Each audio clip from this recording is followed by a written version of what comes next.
né? Tem limite. Qual é o limite? Eu não sei qual é o limite, mas o Lula provoca para descobrir qual é o limite, né? Então ele vai lá e condena o ataque americano contra o Irã, condena a captura do Maduro, mas em algum momento, talvez, o Trump se canse disso.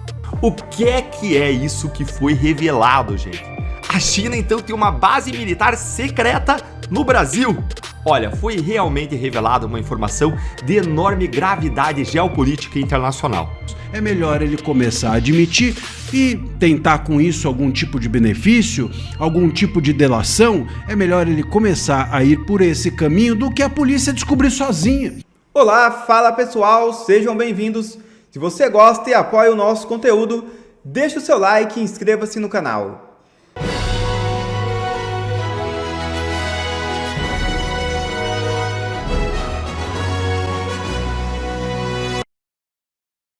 Moraes libera Bolsonaro a receber estímulo elétrico ucraniano. É isso mesmo. Defesa do ex-presidente havia solicitado liberação para tratamento. O ministro Alexandre de Moraes autorizou que o ex-presidente realize um tratamento para a crise de soluços, ansiedade, depressão e qualidade do sono por meio de estímulo elétrico ucraniano, conforme foi solicitado pela defesa do líder conservador. De acordo com o despacho, o médico Ricardo Caiado poderá realizar atendimento 3 vezes por semana, às segundas, quartas e sextas-feiras, às 19 horas, no 19º Batalhão da Polícia Militar do Distrito Federal, onde Bolsonaro está preso, unidade conhecida como Papudinha. Moraes determinou que os equipamentos utilizados no procedimento passem por vistoria prévia. E depois de muito tempo, Moraes concede prisão domiciliar a condenado do 8 de janeiro com doença grave. É isso mesmo. O ministro Alexandre de Moraes determinou a substituição do regime fechado por prisão domiciliar ao empresário Rodrigo Tara, sentenciado a 14 anos de reclusão em decorrência dos atos de 8 de janeiro. Atualmente, com 44 anos, Rodrigo estava custodiado na penitenciária 2 de Guarulhos, onde cumpria pena em regime fechado. A defesa apresentou o requerimento sustentando que ele é portador da síndrome de Guillain-Barré, uma doença autoimune que compromete o sistema nervoso periférico. Até o momento, o empresário já havia cumprido 1 ano de condenação. Enquanto isso, Lulinha admite viagem a Portugal paga por lobista do INSS. Filho de Lula da Silva explicou que ida ao país europeu com careca do INSS ocorreu para visitar uma fábrica de cannabis medicinal. Meus amigos, acaba de sair no Estadão de hoje, dia 2 de março, que o Lulinha começa a confessar a amigos próximos a relação dele com o careca do INSS e até mesmo a admitir que o careca, sim, pagou e paga diversas coisas a ele. Eu vou te contar o que foi confessado a amigos pelo Lulinha e que saiu no Estadão, e também vou te contar por que o Lulinha está começando a abrir o bico para as pessoas. Bom, o Lulinha, ele dessa vez reservadamente confessou a amigos, né, que o Camilo Antunes, o tal do careca do INSS, tem relação com ele e pagou a ele uma passagem e hospedagem em uma viagem a Portugal. A finalidade da viagem teria sido visitar as instalações de uma empresa ligada a cannabis medicinal. Puta, quando a coisa começa esquisita, termina esquisita. Seria uma fábrica que produzia cannabis medicinal. Ele queria avaliar um possível negócio, mas afirma que não fechou a sociedade e não recebeu outros pagamentos do lobista. Não importa ele não confessar tudo, não importa ele confessar parte, o que está acontecendo é que o Lulinha, ele começa a abrir o bico. E aí a pergunta é a seguinte: por que ele começa a abrir o bico? Por que agora ele está começando a falar, ainda que amigos, ainda que reservadamente? A razão secreta é uma só. Ele admite agora para esses amigos porque ele sabe que a quebra de sigilo dele tendo ocorrido tanto na CPMI quanto no STF, estando nas mãos do Mendonça, o caso dele, vai ser difícil ele driblar essa quebra de sigilo. Vai acontecer do Lulinha ter o seu sigilo violado. E aí, meus caros, é melhor ele começar a admitir e tentar com isso algum tipo de benefício, algum tipo de delação. É melhor ele começar a ir por esse caminho do que a polícia descobrir sozinha. É o tal do dilema do prisioneiro de que eu já falei aqui no canal. O cara pensa assim, opa, vão descobrir sem mim o que eu fiz, então talvez seja o caso de eu começar a falar para com isso obter algum benefício em decorrência da minha delação, em decorrência da minha fala. Portanto, pode ser que o Lulinha falou a amigos e deixou óbvio que esses amigos levassem isso à imprensa como um recado a quem quer que seja de que ele, Lulinha, está disposto a falar, ou a começar a falar, ou a dar nomes, ou a dar situações, ou a entregar alguma coisa em troca de um benefício, já que a Polícia Federal, com a quebra de sigilo, vai chegar à conclusão dos envolvimentos do Lulinha com pessoas e objetos ilícitos, etc., de qualquer forma. Então, isso me parece ser o que nesse momento, o Lulinha está aí entregando os anéis para ficar com os dedos. Vamos ver se isso acontece realmente daqui para frente. Claro, o Lulinha, os amigos, as pessoas relacionadas a ele, perguntadas a respeito do caso, todos negaram. Mas a verdade é essa, o Lulinha, ele sacou que se ele não começar a entregar ao jogo nomes e pessoas ilícitos cometidos, a polícia vai chegar sozinha a ele. Graças a Deus, essa quebra de sigilo caiu nas mãos do Mendonça. O Mendonça permitiu no STF que essa quebra de sigilo houvesse e a CPMI, enfim, também, mas a CPMI fica sempre exposta à possibilidade de politização. Nas mãos do Mendonça a gente tem uma chance disso não acontecer. Vamos ver se o Gilmar Mendes, que arrancou do nada, né, no caso da Marid, uma possibilidade de suspender a quebra de sigilo, nesse momento não tem o descaramento de fazer o mesmo com o Lulinha. Se não fizer, teremos pela frente, olha, talvez uma queda da República tão grande quanto a se nós descobríssemos o sigilo, o que tem por trás do sigilo da Marid, ou se o Vorcaro abrisse a boca e falasse. Quem sabe não chegaremos até o governo Lula, quem sabe não chegaremos até ao pai do rapaz. O que é isso que foi revelado, gente? A China então tem uma base militar secreta no Brasil. Olha, foi realmente revelada uma informação de enorme gravidade geopolítica internacional. A China manteria uma base militar secreta em território brasileiro. É coisa daqueles filmes de espionagem. Eu vou explicar para você o que nós sabemos, o que isso significa e como que isso se encaixa na estratégia chinesa para a América Latina. Olha só, o Poder 360 revelou o seguinte, olha aqui comigo aí, ó. Olha aí. Relatório dos Estados Unidos diz que a China tem base militar secreta no Brasil.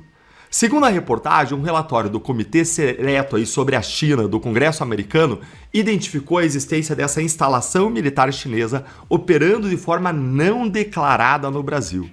O documento do Congresso dos Estados Unidos aponta que a China estabeleceu infraestrutura militar em solo brasileiro. Isso sem transparência pública. Gente, não se trata simplesmente de uma cooperação militar declarada ou um acordo oficial público, que seriam duas coisas aí admitidas. Não, a gente está falando da instalação de uma base que operaria fora dos radares da opinião pública e possivelmente sem o conhecimento do Congresso brasileiro. Olha aqui comigo. Um relatório feito por um grupo do Congresso dos Estados Unidos, dedicado a monitorar a China, diz que o Brasil abriga uma base militar secreta chinesa.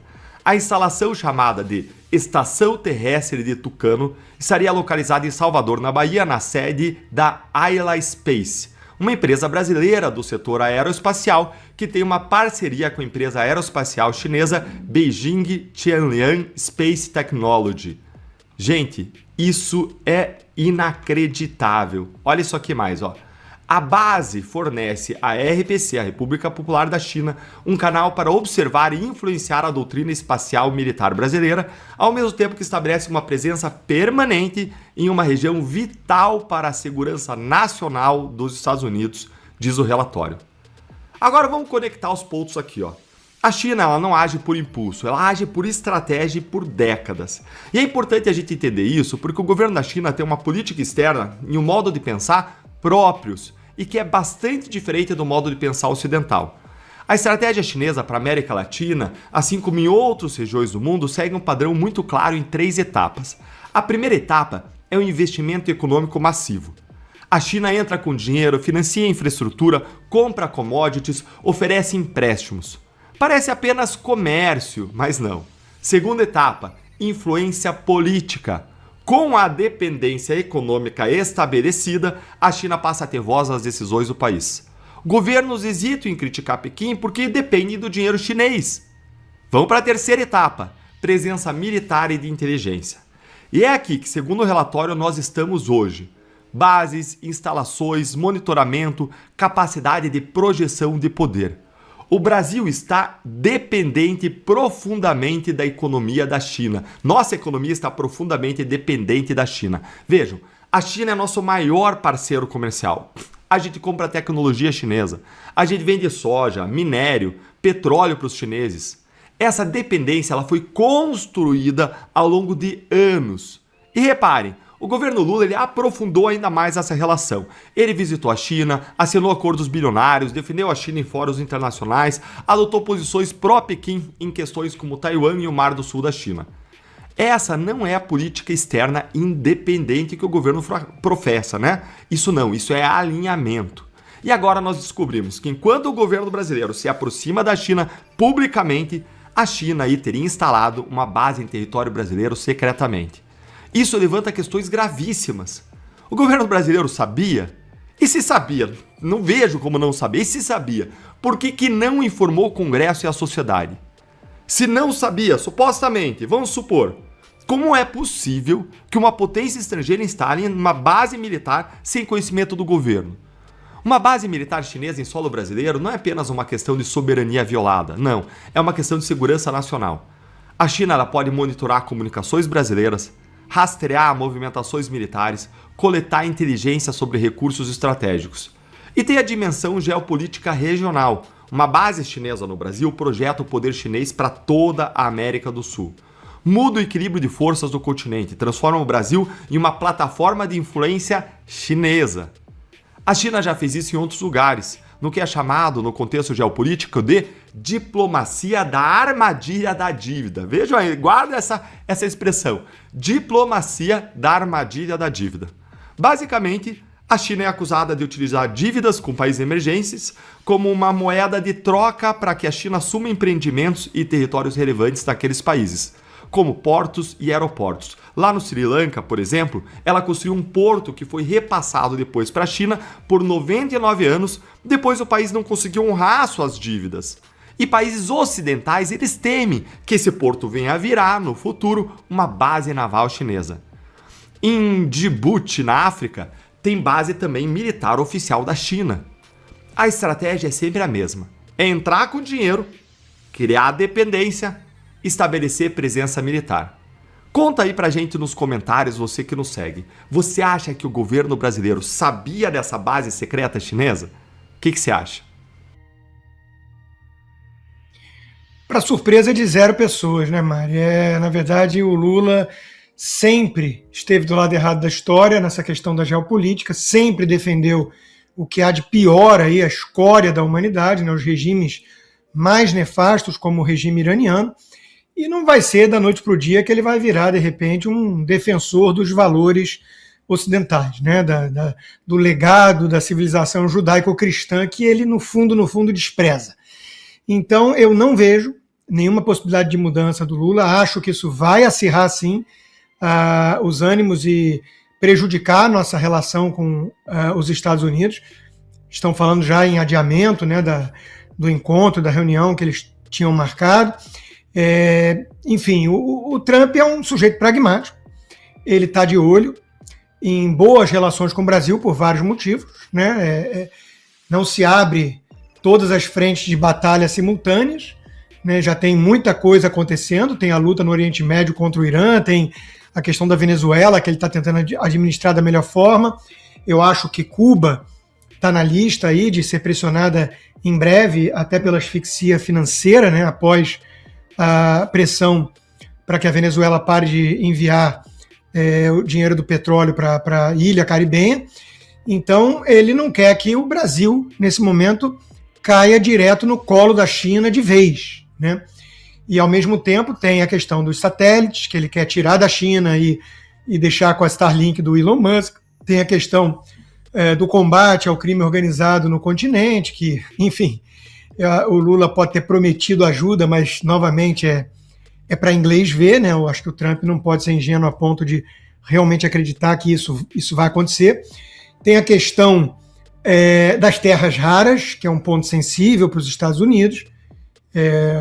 O mundo depende muito da China nesse aspecto, e, enfim, o Brasil é um país que tem reservas significativas, né? Então, o Trump está olhando de forma pragmática para o Brasil e está disposto, na minha opinião, a engolir muito sapo. Fingir que não sabe quem é o Lula, digamos. Mas tem limite, né? Tem limite. Qual é o limite? Eu não sei qual é o limite, mas o Lula provoca para descobrir qual é o limite, né? Então ele vai lá e condena o ataque americano contra o Irã, condena a captura do Maduro, está sempre alfinetando o governo Trump, né? E defendendo a turma do eixo do mal, que é o que ele faz desde sempre, diga-se de passagem.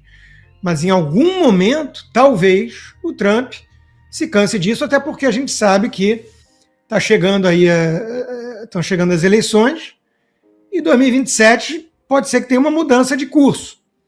Então o Trump vai colocar isso também no cálculo, né? Ele precisa, de alguma forma, tolerar esse regime que tomou conta do poder no Brasil por alguns meses. E ele sabe também do papel que o governo americano, na figura do Joe Biden, teve na eleição passada. Dinheiro da USAID, recadinho de representante do Pentágono, da CIA, né, para os nossos militares e tudo mais. Agora mudou a postura. Agora o Trump, com certeza, ele pode estar meio calado quanto a isso, parece que ele abandonou Jair Bolsonaro e tudo, mas com certeza ele prefere a vitória do Flávio Bolsonaro e não do Lula. Não a reeleição do Lula. Então, ninguém acredita, né, nos elogios de que ele realmente teve uma química fantástica com o Lula e agora gosta do Lula, né? Ele elogia até o Kim Jong-un, até o Xi Jinping, quem ele tiver que elogiar, ele elogia. Isso chama-se pragmatismo, e o Trump sabe que a vaidade é o pecado preferido do diabo, né? Custa baratinho você massagear o ego das lideranças, né? Então, eu acho que o Trump quer a troca de comando no Brasil. Não sei até onde ele está disposto a ir para contribuir com isso, né? Até porque isso é impedido pela lei, né? O Joe Biden, na minha opinião, ele ignorou esse aspecto, né? E deveria ser julgado de acordo, mas não se deseja que o Trump tente interferir nas eleições brasileiras. Isso seria ilegal do ponto de vista americano, né? Então, eu acho que ele apenas vai tentar forçar a mão para que seja a eleição mais transparente e limpa possível. Só que isso já é uma mudança e tanto em relação ao que tivemos no passado, quando a grana do USAID financiava a escolinha do professor Barroso, né? O TSE dando aula, palestra, treinamento com o Felipe Neto e companhia. Então, isso acabou. O comando do TSE não vai estar mais na mão do Alexandre de Moraes, vai estar na mão dos dois indicados pelo Jair Bolsonaro. Então, de novo, a gente tem uma chance de ter eleições mais limpas esse ano. E isso pode ser o suficiente para uma derrota do Lula, né? E o Trump faz esses cálculos. Então, Maria, eu não sei exatamente como é que vai ficar o relacionamento do Brasil com os Estados Unidos. O natural em se tratando de Trump de um lado e Lula do outro, o natural é tensão. Esse é o natural. O Trump tentou jogar a cartada da vaidade, da química, do encontro que ele teve com o Lula, que foi ótimo, que é um cara que ele gosta, mas eu acho que isso tem prazo de validade, porque as ações do Lula falam mais alto do que qualquer eventual retórica, né? E a retórica já é ruim o suficiente. E as ações vão apontando cada vez mais para um governo que cedeu ao eixo do mal e é anti-americano, né? Essa que é a verdade. Então, acho que isso pode levar, sim, a um desgaste que, no limite, pode culminar num rompimento entre os países.